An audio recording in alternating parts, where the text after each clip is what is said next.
Hello dear students, welcome back to part 2 video of Higher Secondary Plus 1 Geography Examination 50 important questions. അപ്പോൾ കഴിഞ്ഞ വീഡിയോയിൽ നമ്മൾ 25 important questions discuss ചെയ്തിരുന്നു. ഈ വീഡിയോയിൽ ബാലൻസ് 25 ക്വസ്റ്റ്യൻസ് കൂടി ഡിസ്കസ് ചെയ്യാം. മുൻ വർഷ ചോദ്യപേപ്പറുകളിൽ ചോദിച്ചിട്ടുള്ള ഒരു ചോദ്യമാണ് ഓഷൻ ഫ്ലോർ ഡിവിഷൻസ് അല്ലെങ്കിൽ സമുദ്രതട്ടിന്റെ ഭൂപ്രകൃതിയെ പറ്റി. ഇത് വേറെ രീതിയിൽ പറയുകയാണെങ്കിൽ റിലീഫ് ഓഫ് ഓഷൻ ഫ്ലോർ എന്നും പറയും. നാലായിട്ട് നമുക്ക് റിലീഫിനെ തരംതിരിക്കാം.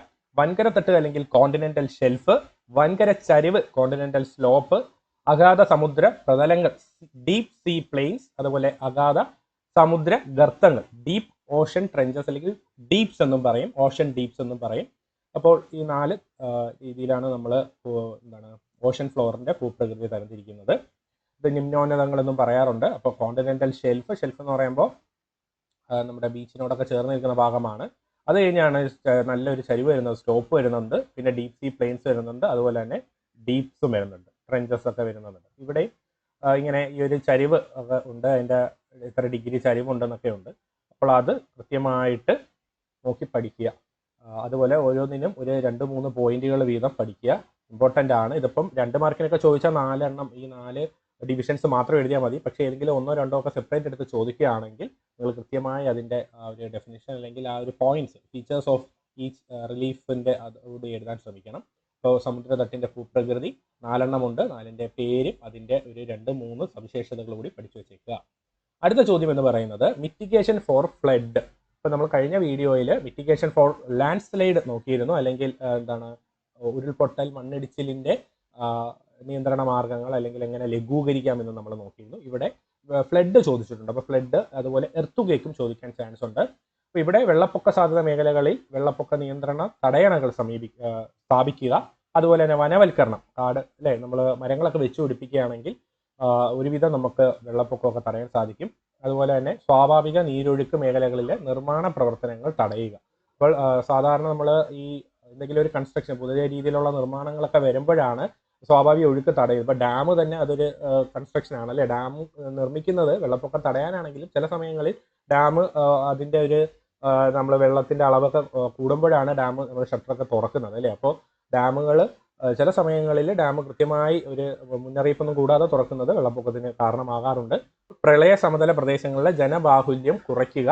അപ്പോൾ കാരണം ആളുകൾ ഈ നദീ തീരങ്ങളിലൊക്കെ താമസിക്കുന്നവർ ജാഗ്രത പാലിക്കേണ്ട ആവശ്യം വരുന്നുണ്ട്. അതുപോലെ ജനനിബിഡമായി ഇവിടെ എല്ലാം താമസിക്കാനും പാടില്ല. അപ്പോൾ ഇതൊക്കെ ഇപ്പം വെള്ളപ്പൊക്കം അഥവാ ഉണ്ടായാലും മരണനിരക്കൊക്കെ കൂടാനുള്ള കാരണം അവിടെ ആളുകൾ കൂടുതൽ തിങ്ങിപ്പാർക്കുന്നതായിരിക്കും. അപ്പോൾ അതൊന്ന് ജനബാഹുല്യം കുറയ്ക്കുക, ഒരു ഡെൻസിറ്റി ഒക്കെ കുറഞ്ഞിരിക്കുന്നത് നല്ലതായിരിക്കും. അപ്പോൾ ഈ ഒരു 4 പോയിന്റ് ഒന്ന് ഓർത്ത് വെച്ച് പഠിക്കുക. അടുത്ത ക്വസ്റ്റ്യൻ എന്ന് പറയുന്നത് വൈദേശിക ജീവജാതി വംശനാശ ഭീഷണി നേരിടുന്ന ജീവികൾ. ഇവ ചിലപ്പോൾ ഏതെങ്കിലും ഒന്നായിട്ട് ചോദിക്കാം. കഴിഞ്ഞ ഒരു എക്സാമിന് എക്സോട്ടിക് സ്പീഷീസ് മാത്രം ചോദിച്ചിരുന്നു. വൈദേശിക ജീവജാതി എന്താണെന്ന് ചോദിച്ചിരുന്നു, എക്സോട്ടിക് സ്പീഷീസ്. അതുപോലെ എൻഡേഞ്ചേർഡ് സ്പീഷീസ് ചോദിക്കാം. അതാണ് വംശനാശ ഭീഷണി നേരിടുന്ന ജീവികൾ. വൈദേശിക ജീവജാതി എന്ന് പറയുന്നത് പ്രാദേശിക ആവാസ വ്യവസ്ഥയിൽ ഇല്ലാത്തതും പുതുതായി ആവാസ വ്യവസ്ഥയുടെ ഭാഗമാകുന്ന ജീവികളാണ് exotic species. So species which are not the natural inhabitants of the local habitat but introduced into the system. ആ പുതിയ ഒരു ആവാസ വ്യവസ്ഥയിലോട്ട് അവർ വരികയാണ്. അതിനെയാണ് എക്സോട്ടിക് സ്പീഷീസ് അല്ലെങ്കിൽ വൈദേശിക ജീവജാതി എന്ന് പറയുന്നത്. എങ്കിൽ വംശനാശ ഭീഷണി നേരിടുന്ന പേരിൽ നിന്ന് തന്നെ വ്യക്തമാണ്, ഭൂമിയിൽ നിന്നും പൂർണ്ണമായി തുടച്ചു നീക്കപ്പെടാൻ സാധ്യതയുള്ള ജീവികളെയാണ് നമ്മൾ എൻഡേഞ്ചേർഡ് സ്പീഷീസ്. ഇപ്പോൾ റെഡ് പാണ്ടയൊക്കെ അതിൽ വരുന്നതാണ്. അപ്പോൾ അങ്ങനെയുള്ളവയാണ് those animals which are in danger of extinction. വംശനാശം സംഭവിക്കാൻ സാധ്യത കൂടുതലുള്ളവയെ നമ്മൾ എൻഡേഞ്ചേർഡ് എന്ന് പറയും. ഓക്കെ, അടുത്ത question land breeze and see breeze. Climatology ബന്ധപ്പെട്ട ഒരു ക്വസ്റ്റ്യൻ ആണ്. കടൽക്കാറ്റും കരക്കാറ്റും തമ്മിലുള്ള വ്യത്യാസം. ചിത്രം ഇവിടെ 2 എണ്ണം കൊടുത്തിട്ടുണ്ട്. അത് ആദ്യം കാണിച്ചിരിക്കുന്നത് കടൽക്കാറ്റ്, രണ്ടാമത്തത് കരക്കാറ്റുമാണ്. ചിത്രം തന്നിട്ടും ചോദ്യം ചോദിച്ചിട്ടുണ്ട് മുൻകാല ക്വസ്റ്റ്യൻ പേപ്പറുകളിൽ. അപ്പോൾ ക്വസ്റ്റ്യൻ കാണുമ്പോൾ അല്ലെങ്കിൽ ആ ചിത്രത്തിൽ നോക്കുമ്പോൾ തന്നെ നിങ്ങൾക്ക് മനസ്സിലാവണം ഏത് കാറ്റാണെന്ന്. അപ്പോൾ ആരോ നോക്കിയാൽ മതി. ഈ രണ്ടാമത്തെ ചിത്രം നിങ്ങൾ നോക്കിയേ, ലാൻഡിൽ നിന്ന് ആരോ എങ്ങോട്ടാണ്, ലാൻഡിൽ നിന്ന് കരയിൽ നിന്ന് കടലിലോട്ടാണ് അത് പോകുന്നത്. അപ്പോൾ അതിൽ നിന്ന് തന്നെ വ്യക്തമാണ് അത് ലാൻഡ് ബ്രീസ് ആണ്. ആദ്യത്തെ ചിത്രത്തിൽ കടലിൽ നിന്ന് കരയിലോട്ടും അല്ലെങ്കിൽ കാറ്റ് പോകുന്നതായിട്ട് കാണാൻ സാധിക്കും. അപ്പോൾ വ്യക്തമാണ് എന്ത് സീ ബ്രീസ് ആണ് അതെന്ന് വളരെ വ്യക്തമായിട്ട് പറയാൻ സാധിക്കും. അപ്പോൾ ആരോസ് ശ്രദ്ധിക്കുക, ഏത് ദിശയിൽ നിന്നാണ് അല്ലെങ്കിൽ ഏത് ഭാഗത്ത് നിന്നാണ് അത് സഞ്ചരിക്കുന്നതെന്ന് നോക്കി അത് ഏത് കാറ്റാണെന്ന് പറയാം. ഇനി ചിത്രം തന്നിട്ട് ആ കാറ്റ് ഏതാണെന്ന് കണ്ടുപിടിക്കാൻ പറയും, എന്നിട്ട് അതിന്റെ സവിശേഷതകൾ എഴുതാൻ പറയും. അപ്പോൾ കടലിൽ നിന്നും കരയിലേക്ക് വീശുന്നത് കടൽക്കാറ്റ്, കരയിൽ നിന്ന് കടലിലേക്ക് വീശുന്നത് കരക്കാറ്റ്. ഓക്കെ, പിന്നെ സീ ബ്രീസ് എന്ന് പറയുമ്പോൾ ഡേ ടൈമിലായിരിക്കും, പകൽ സമയത്താണ്.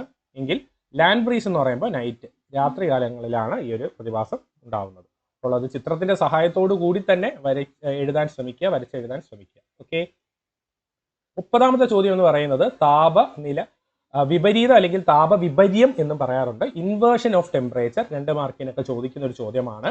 അതായത് നമ്മൾ കഴിഞ്ഞ വീഡിയോയിൽ ട്രോപ്പോസ്ഫിയറിനെ പറ്റി പറഞ്ഞപ്പോൾ അവിടെ നടക്കുന്ന പ്രതിഭാസം പറഞ്ഞു അല്ലേ. അതായത് ട്രോപ്പോസ്ഫിയറിൽ, അന്തരീക്ഷത്തിലെ ഏറ്റവും താഴത്തെ പാളിയിൽ ഉയരം കൂടുമ്പോൾ താപനില കുറയുന്നു എന്ന് പറഞ്ഞു. പക്ഷേ ഇവിടെ താപവിപര്യം സംഭവിക്കുമ്പോൾ, ഉയരുമ്പോൾ താപനില എന്ത് ചെയ്യുന്നു? കുറയുന്നില്ല, മറിച്ച് കൂടുകയാണ് ചെയ്യുന്നത്. ഓക്കെ, സാധാരണയായി ഉയരം കൂടുന്നതനുസരിച്ച് താപനില കുറയുന്നു. പക്ഷേ എന്ത് സംഭവിക്കുന്നു? അതിനെ നമ്മൾ സാധാരണ ലാബ്സ് റേറ്റ് അല്ലെങ്കിൽ നോർമൽ ലാബ്സ് റേറ്റ് എന്ന് പറയും. എങ്കിൽ താപവിപര്യം ഉണ്ടാകുന്ന സമയങ്ങളിൽ ഇത് തിരിച്ചുണ്ടാവുന്നു അല്ലെ. ഇതിന്റെ വിപരീതമായി നടക്കുന്നു. ഉയരം കൂടുമ്പോൾ ചൂടും കൂടുന്നൊരവസ്ഥ ഉണ്ടാവുന്നു. അതാണ് എന്ത്? താപവിപര്യം അല്ലെങ്കിൽ ഇൻവേർഷൻ ഓഫ് ടെമ്പറേച്ചർ.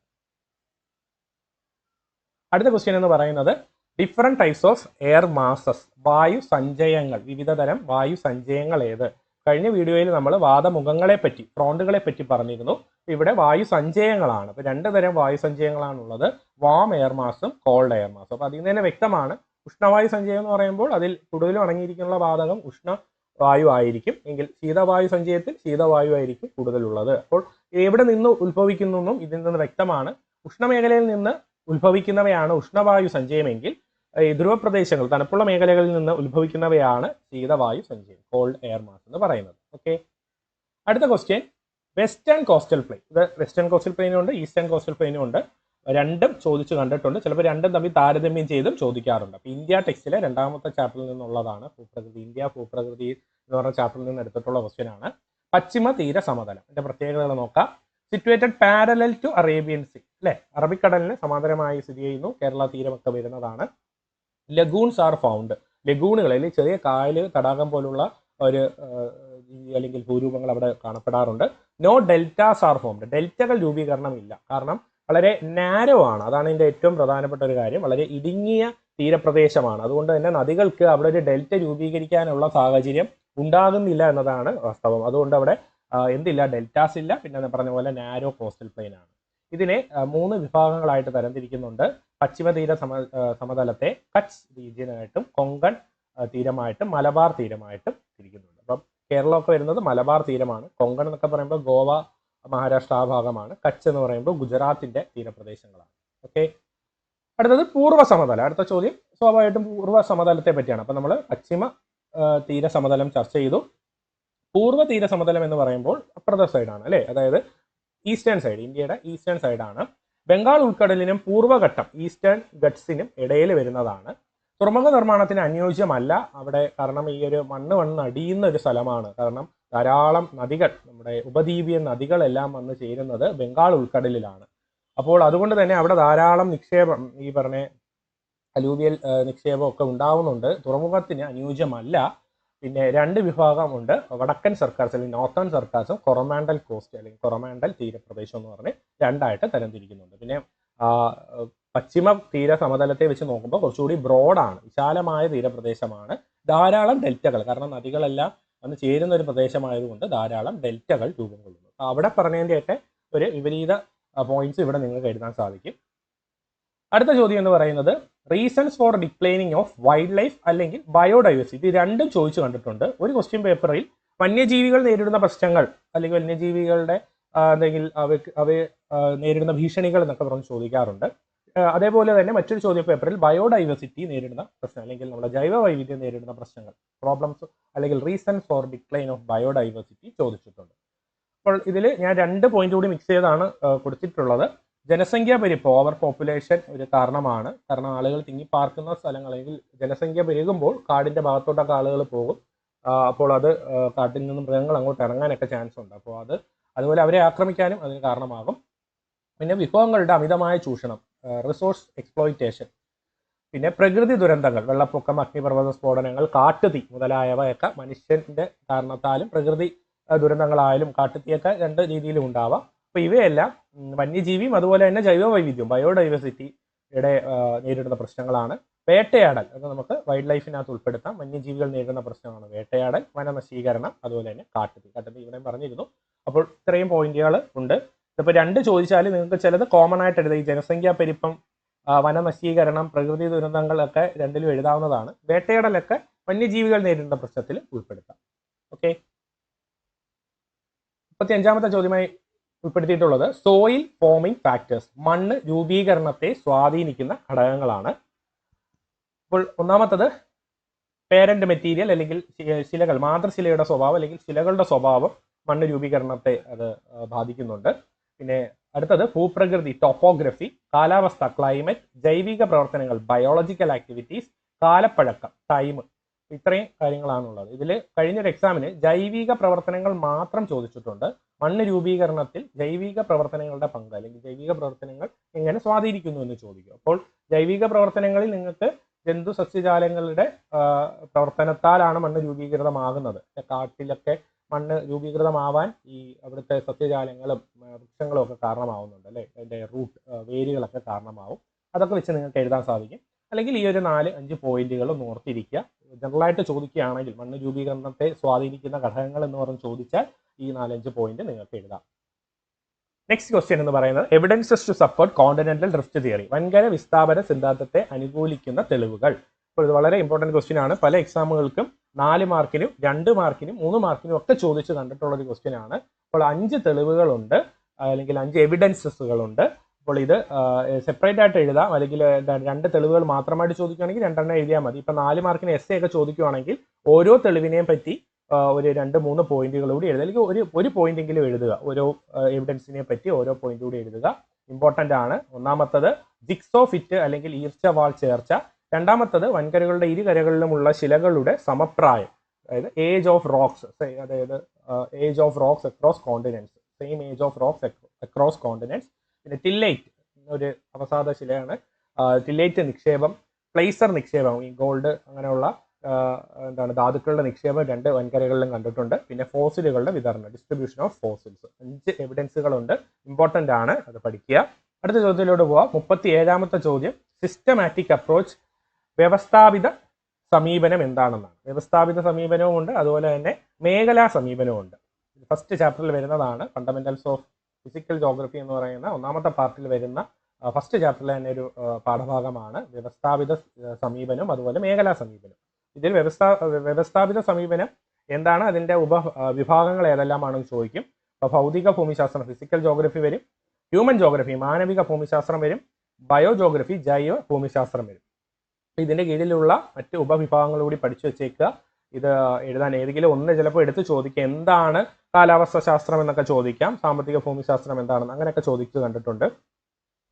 മേഖലാ സമീപനം പ്രകാരമുള്ള ഭൂമിശാസ്ത്രത്തിന് ഉപവിഭാഗങ്ങൾ, അതും അടുത്ത ചോദ്യമായിട്ട് ഇൻക്ലൂഡ് ചെയ്തിട്ടുണ്ട്. ഒരു എക്സാമിന് അതും ചോദിച്ചു. കാരണം ഇത് ചിലപ്പോൾ ഒരു ടേബിൾ തന്നിട്ട് അത് എഴുതാൻ ചോദിക്കും.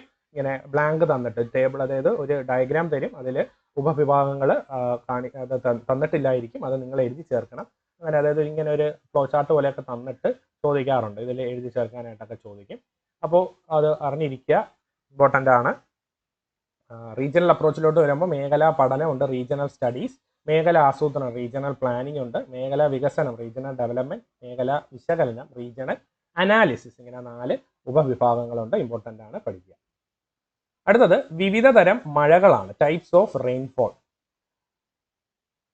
3 എണ്ണമുണ്ട്. ഒന്നാമത്തത് കൺവെക്ഷണൽ റെയിൻഫോൾ അല്ലെങ്കിൽ സംവഹന വൃഷ്ടി. കൺവെക്ഷൻ എന്താണെന്ന് പഠിച്ചിരുന്നു. അപ്പോൾ കൺവെക്ഷണൽ റെയിൻഫോൾ ആണ് സംവഹന വൃഷ്ടി. പർവ്വത വൃഷ്ടി ഓറോഗ്രഫിക് റെയിൻഫോൾ, അതുപോലെ തന്നെ ചക്രവാത വൃഷ്ടി, സൈക്ലോണിക് റെയിൻഫോൾ. അങ്ങനെ 3 എണ്ണമുണ്ട്. ഇതും ഡയറക്റ്റ് ഒരു ക്വസ്റ്റ്യൻ ആണ്, പല എക്സാമുകൾക്കും ചോദിച്ചിട്ടുണ്ട്. ചിലപ്പോൾ ഏതെങ്കിലും ഒരു മഴ മാത്രമായിട്ടും ചോദിക്കാറുണ്ട്, അല്ലെങ്കിൽ ഈ രീതിയിൽ വിവിധ തരം മഴകൾ ഒരു 3 മാർക്കിനൊക്കെ ചോദിക്കും, ഇമ്പോർട്ടൻ്റ് ആണ്, വായിച്ച് പഠിക്കണം. അടുത്തത് 40ാമത്തെ question importance of ozone, ozone പാളിയുടെ പ്രാധാന്യം. ഇതും ചെറിയ ക്ലാസ്സുകളിലൊക്കെ നിങ്ങൾ ഡിസ്കസ് ചെയ്തിട്ടുള്ള, മുൻ ക്ലാസ്സുകളിലൊക്കെ പഠിച്ചിട്ടുള്ള ഒരു ടോപ്പിക്കാണ്. സ്ട്രാറ്റോസ്ഫിയറിലാണ് ഓസോൺ കാണുന്നത്. 50 കിലോമീറ്ററിന് മുകളിലായിട്ട് കൊള്ളുന്ന ഒരു പാളിയാണ് ഓസോൺ പാളി.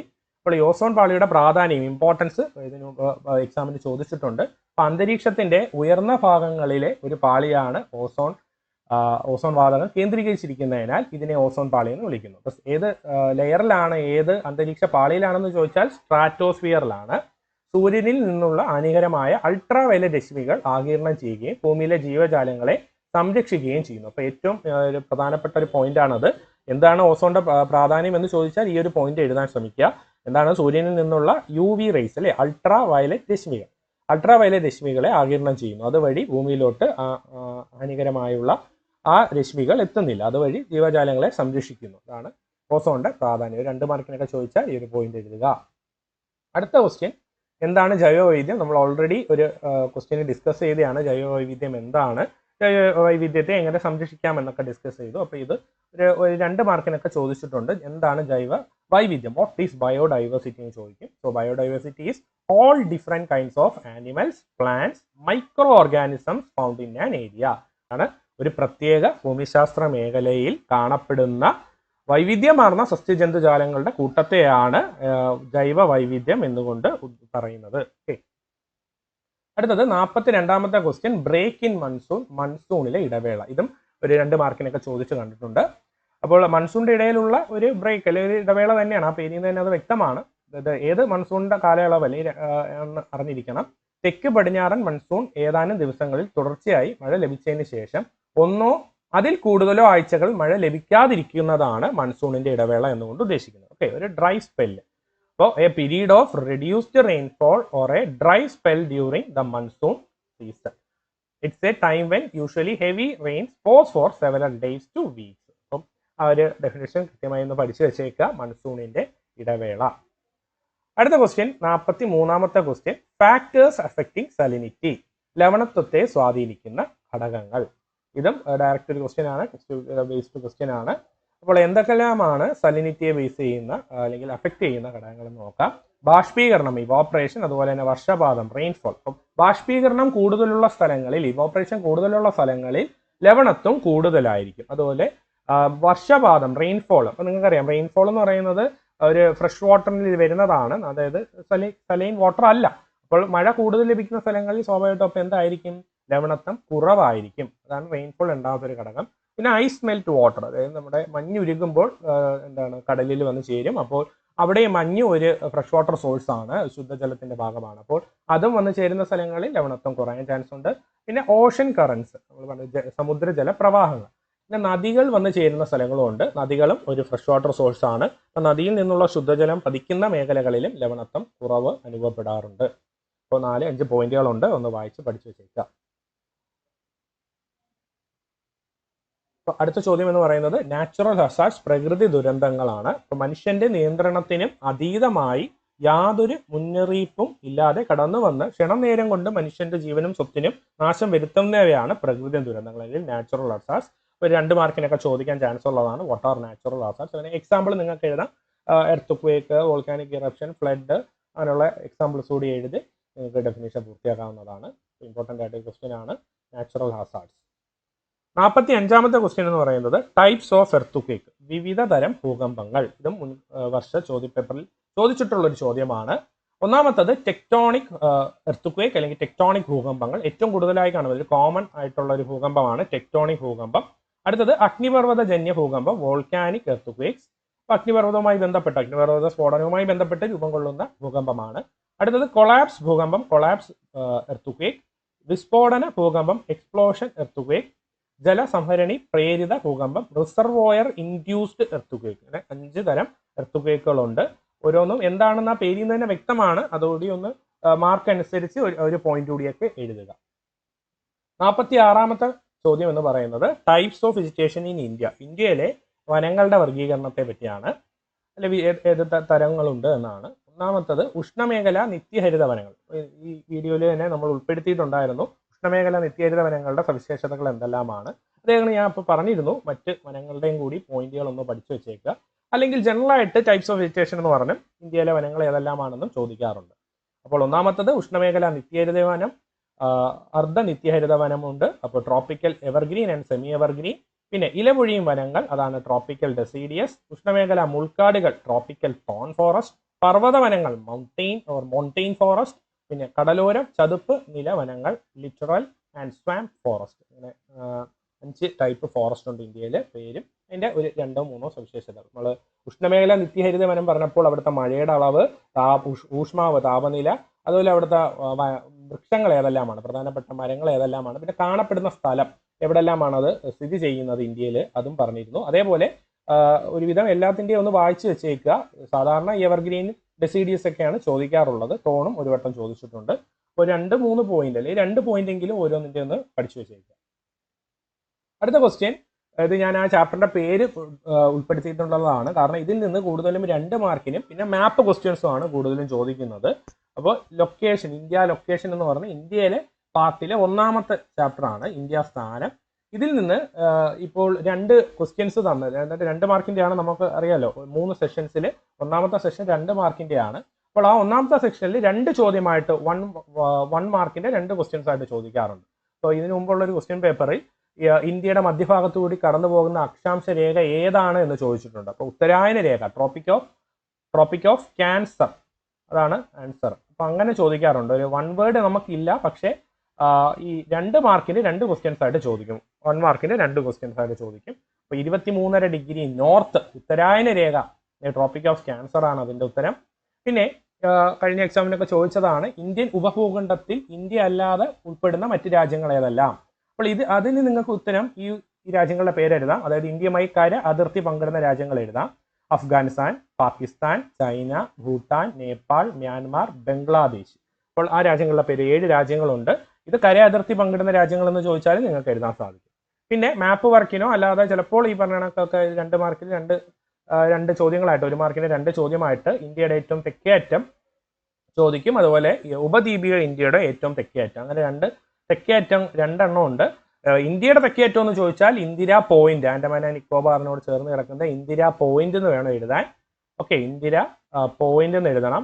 ഇനി ഇന്ത്യൻ ഉപദ്വീപിന്റെ അല്ലെങ്കിൽ ഉപദ്വീപീയ ഇന്ത്യയുടെ തെക്കേ അറ്റം എന്ന് ചോദിക്കുകയാണെങ്കിൽ, അതായത് അതിൽ എന്ത് ഉൾപ്പെടത്തില്ല, ദ്വീപുകൾ ഉൾപ്പെടത്തില്ല. അതുകൊണ്ട് ഇന്ദിരാ പോയിന്റ് അവിടെ എഴുതാൻ സാധിക്കത്തില്ല. കന്യാകുമാരിയാണ് അതിന്റെ ഉത്തരം. അപ്പൊ പെൻസുലാർ ഇന്ത്യയുടെ സദേൺ മോസ്റ്റ് പോയിന്റ് എന്ന് ചോദിച്ചാൽ കന്യാകുമാരി. നോർമലി ഇന്ത്യയുടെ സദേൺ മോസ്റ്റ് പോയിന്റ് എന്ന് ചോദിച്ചാൽ ഇന്ദിരാ പോയിന്റ് എഴുതണം. കാരണം പെൻസുലാർ ഇന്ത്യ എന്ന് പറയുമ്പോൾ അവിടെ എന്തില്ല, ഈ ദ്വീപുകൾ ഉൾപ്പെടുന്നില്ല എന്നത് ഓർക്കുക. അപ്പൊ കന്യാകുമാരിയാണ് അതിന്റെ ഉത്തരം. ഇതിപ്പോ മാപ്പ് വർക്കിന് ചോദിച്ചാലും അങ്ങനെ മാർക്ക് ചെയ്യാൻ ശ്രമിക്കുക. നോർമലി ഇപ്പം കന്യാകുമാരി മാർക്ക് ചെയ്യാം നമുക്ക്, കാരണം ഈ ഇന്ദിരാ പോയിന്റ് ഇപ്പോൾ ആക്ച്വലി അവിടെ ഇല്ല, അത് കടലിൽ കയറിപ്പോയി. എങ്കിലും ഈ ഒരു 2 രീതിയിൽ ചോദ്യങ്ങൾ ചോദിച്ചിട്ടുണ്ട്. അതുകൊണ്ട് അതൊന്ന് നോക്കി പഠിക്കുക. പിന്നെ ഈ ചാപ്റ്ററിൽ നിന്ന് കൂടുതലും മാപ്പ് വർക്കുകൾ ചോദിക്കാറുണ്ട്. പിന്നെ ഇങ്ങനെയുള്ള 1 വേർഡ് പോലുള്ള ക്വസ്റ്റ്യൻസ് ചോദിക്കും. 48ാമത്തെ ക്വസ്റ്റ്യൻ ഇമ്പോർട്ടൻ്റ് ആണ്.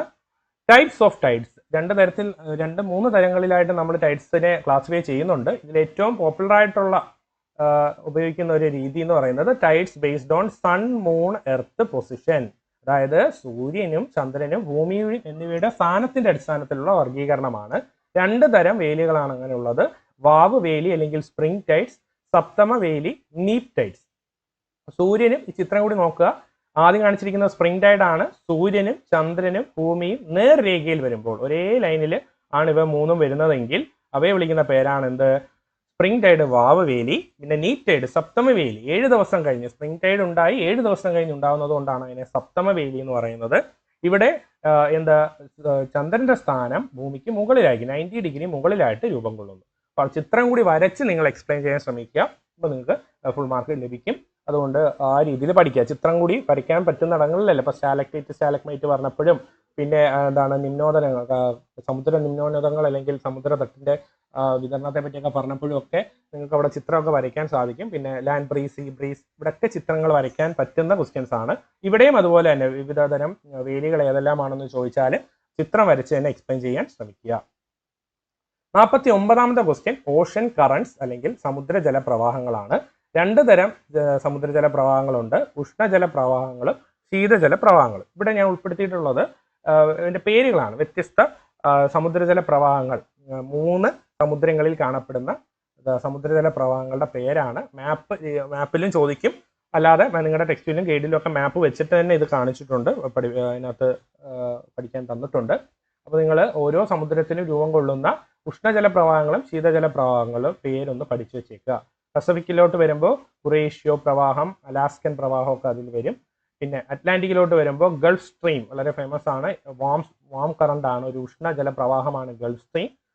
പിന്നെ ബ്രസീലിയൻ പ്രവാഹം, ബ്രസീലിയൻ കറണ്ട്. അതുപോലെ തന്നെ ഇന്ത്യൻ സമുദ്രത്തിലെ പ്രവാഹങ്ങളെ പറയുകയാണെങ്കിൽ മൺസൂൺ പ്രവാഹം, ഗുൽഹാസ് പ്രവാഹം ഒക്കെ വരുന്നുണ്ട്. അപ്പോൾ പേരുകളൊക്കെ ഒന്ന് ഓർത്തിരിക്കുക, ഇമ്പോർട്ടൻ്റ് ആണ്. കാരണം ചിലപ്പോൾ ഈ മാപ്പ് വർക്കിനും ഈ കറൻസ് ചോദിച്ചിട്ടുണ്ട്. ലാസ്റ്റ് ക്വസ്റ്റ്യൻ ഉൾപ്പെടുത്തിയിട്ടുള്ളത് കെപ്പൻ കാലാവസ്ഥ വർഗീകരണത്തിന്റെ വേരിയബിൾസ് അല്ലെങ്കിൽ അടിസ്ഥാനം എന്താണ്? ഇത് കഴിഞ്ഞ എക്സാമിന് 2 മാർക്കിന് ചോദിച്ചതാണ്. അത് 2 പോയിന്റ് ആണ് ഇതിലുള്ളത്, അതുകൊണ്ടാണ് അങ്ങനെ ചോദിച്ചത്. ആവറേജ് ടെമ്പറേച്ചറും റെയിൻഫോളും, ശരാശരി ഊഷ്മാവും മഴയും അടിസ്ഥാനമാക്കിയാണ് കെപ്പൻ തന്റെ കാലാവസ്ഥ വർഗീകരണം നടത്തിയിട്ടുള്ളത്. പിന്നെ കെപ്പൻസ് ക്ലാസിഫിക്കേഷൻ എന്ന് പറഞ്ഞാൽ അല്ലാതെ ABC എന്നൊക്കെ പറഞ്ഞൊരു വർഗീകരണം കൊടുത്തിട്ടുണ്ട്. അതും ഒന്ന് വായിച്ചു വെച്ചിരുന്നാൽ മതി, കാരണം അതിൽ നിന്നൊരു 2 മാർക്കിന്റെ ചോദ്യമാണ് സാധാരണ ചോദിക്കുന്നത്. കൂടുതലും ആ ചാപ്റ്ററിൽ നിന്ന് ചോദിക്കുന്നത് ആഗോളതാപനം അല്ലെങ്കിൽ ഗ്ലോബൽ വാർമിങ്ങുമായിട്ടൊക്കെ ബന്ധപ്പെട്ട ക്വസ്റ്റ്യൻസ് ആണ്. പക്ഷേ ഒരു എക്സാമിന് ഇത് കണക്ക് വേരിയബിൾസ്, ക്ലൈമാറ്റിക് വേരിയബിൾസ് ഒരു ക്വസ്റ്റ്യൻ ചോദിച്ചു, അതുകൊണ്ടാണ് ഞാനത് ഉൾപ്പെടുത്തിയത്. അപ്പോൾ ആവറേജ് ടെമ്പറേച്ചറും റെയിൻഫോളും, അങ്ങനെ 2 പോയിന്റുകളുണ്ട്. കെപ്പൻ ഇതിനെ രണ്ടിനെ അടിസ്ഥാനമാക്കിയാണ് വർഗീകരണം, കാലാവസ്ഥ വർഗീകരണം നടത്തിയിട്ടുള്ളത്. അതുകൊണ്ടാണ് ഇങ്ങനൊരു ചോദ്യം വന്നത്. പിന്നെ ഞാൻ പറഞ്ഞ പോലെ ആഗോളതാപനം, അതുപോലെ അതുമായി കാലാവസ്ഥ വ്യതിയാനമൊക്കെ ബന്ധപ്പെട്ടുള്ള ചോദ്യങ്ങളും ആ ചാപ്റ്ററിൽ നിന്ന് ചോദിക്കും. എന്തായാലും 2 മാർക്കിന്റെ ചോദ്യമേ ആ ചാപ്റ്ററിൽ നിന്നുള്ളൂ. അപ്പോൾ എനിവേ എല്ലാം ഒന്ന് നോക്കുക, നോട്ട് ചെയ്ത് വീഡിയോ പോസ്റ്റ് ചെയ്ത് നിങ്ങൾക്ക് ക്വസ്റ്റ്യൻസ് ഒക്കെ എഴുതിയെടുത്ത് പഠിക്കാം. ഇതിനോടൊപ്പം നിങ്ങളുടെ നോർമൽ റിവിഷനും നിങ്ങൾ നടത്തണം. പിന്നെ ഈ ഒരു ചോദ്യങ്ങളിലൂടെ എല്ലാം കടന്നു പോവുക. ഇമ്പോർട്ടൻ്റ് ആയിട്ടുള്ളവയാണ് ഞാൻ ഉൾപ്പെടുത്തിയിട്ടുള്ളത്. എല്ലാവർക്കും വിജയാശംസകൾ. All the best.